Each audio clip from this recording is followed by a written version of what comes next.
Material tabletop 2026.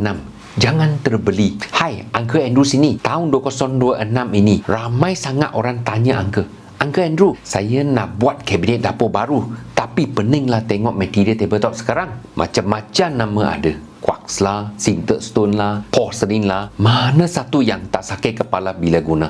Hari ini, Uncle Andrew nak bongkar habis-habisan 3 material paling popular untuk tahun 2026. Kita tengok mana yang tahan lasak, mana yang manja dan mana yang paling berbaloi dengan duit anda. Jangan sampai dah pasang baru mengisau sebab kesan kunyit tak hilang. Jom ikut Uncle Andrew.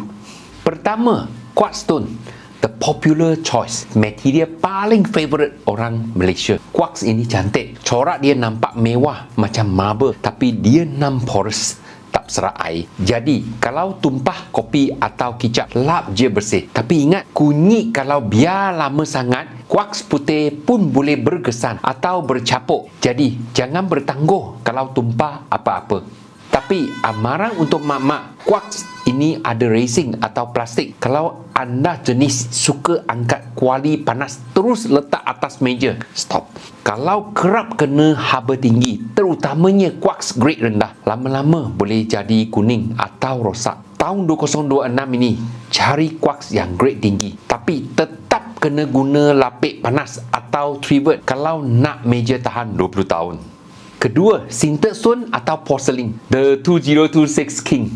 Material yang tengah trending tahun 2026. Sintered stone ini king untuk dapur barat. Kenapa Uncle Andrew cakap macam tu? Secara umum, tahan panas tinggi, tapi untuk jangka panjang tetap lebih selamat guna lapik. Satu lagi, dia sangat keras, boleh tahan cala sangat baik, tapi Uncle tetap tak galak potong terus sebab pisau cepat tumpul. Tapi ingat, kalau nak beli sintered stone, pastikan installer anda pakar, sebab kalau salah potong atau salah pasang, dia mudah retak di bahagian tepi atau kita panggil chipping. Nasihat Uncle, kalau buat sintered stone, minta kontraktor buat round edge sedikit dekat bucu meja tu, supaya kalau terhantuk kuali tak senang serpih atau bucu tu pun tak tajam sangat untuk tangan kita. Cari yang profesional macam tim Uncle Andrew, baru selamat.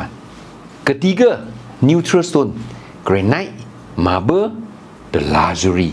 Ada juga yang masih minat granite atau marble. Granite ini memang legend, tahan panas, tahan lasak, tapi masalah dia satu je, dia ada liang atau porous. Biasanya perlu buat sealing secara berkala, bergantung pada jenis granite dan penggunaan anda. Kalau tak buat sealing, air boleh masuk. Nanti meja anda nampak bertumpuk dan kusam sebab air dah meresap ke dalam. Granite ini ibarat kulit kita juga yang ada riang rumah. Jadi, kena sentiasa pastikan ada lapisan pelindung atau sealant supaya air tak masuk ke riang batu tu. Marble pula, cantik memang nombor satu, tapi dia manja sangat. Kena asid sikit aja, macam air limau nipis atau cuka, terus dia makan batu tu dan berbekas tak boleh hilang. Tahun 2026, Uncle Andrew cadangkan granite hanya untuk yang rajin maintenance sahaja. Trend warna dan design 2026. Tahun 2026 ini, orang dah tak suka warna yang terlalu shiny atau berkilat sangat. Trend sekarang adalah matte finish atau leather finish. Warna-warna earth tone macam sand beige, concrete grey atau terracotta tengah meletup sekarang. Dia nampak tenang dan quite luxury. Kesimpulannya, tak ada material yang 100% sempurna. Anda kena pilih ikut gaya memasak anda. Kalau suka masak barat dan lasak, ambil sintered stone. Kalau nak cantik dan bajet sederhana, quartz dah cukup bagus. Yang paling penting, jangan terberdaya dengan harga murah melampau. Kadang-kadang itu quartz grade rendah yang cepat kuning. Tanya betul-betul kualiti dia. Dapat sesuatu dari video ini, Uncle nak tahu juga sekarang ni dapur anda guna material apa? Ke tengah pening nak pilih yang mana satu? Tulis jawapan atau soalan anda kat ruangan komen bawah ya. Uncle Andrew nak baca semua satu-satu. Jangan lupa like, subscribe dan share video ini pada kawan-kawan yang tengah plan nak buat rumah. Uncle Andrew nak semua orang dapat dapur idaman yang tak sakitkan hati. Jumpa lagi.